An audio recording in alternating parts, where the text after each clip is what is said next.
মাঝে মাঝে আল্লাহ আমাদেরকে দুঃখ কষ্ট দিয়ে পরীক্ষা করতে চান, এগুলো আমাদের জন্য খারাপ নয়। এই দুঃখ কষ্ট বিপদ আমাদের কোমরকে সোজা করে, আমাদের পায়ের মাটিকে শক্ত করে, চিল্লায় বলেন ঠিক কিনা? মাঝে মাঝে আল্লাহ আমাদেরকে দুঃখ কষ্ট দিয়ে পরীক্ষা করতে চান, এগুলো আমাদের জন্য খারাপ নয়। এই দুঃখ কষ্ট বিপদ আমাদের কোমরকে সোজা করে, আমাদের পায়ের মাটিকে শক্ত করে, চিল্লায় বলেন ঠিক কিনা?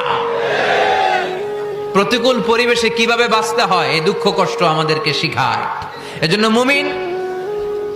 মুমিন বান্দার বৈশিষ্ট্য হচ্ছে দুঃখ কষ্ট বেদনা জ্বালা এগুলোতে সে আপসেট হয় না, সে হাল ছেড়ে দেয় না, সে ভরসা রাখে একজনের উপর, চিল্লায় বলতে হবে তিনি কে? কারণ মুমিন জানে রাত্রি যত গভীর হয় অন্ধকার তমানিসা ভেদ করে সুবহে সাদিক হয়। মুমিন জানে গর্ভবতী নারীর পেটের ব্যথা যেই দিন বাড়তে থাকে ওই দিনই নতুন মেহমান আগমনের সময় ঘনাতে থাকে। মুমিন জানে তার জীবনে দুঃখ কষ্ট বিপদ যত বাড়তে থাকে সুখের দিন কাছে আসতে থাকে।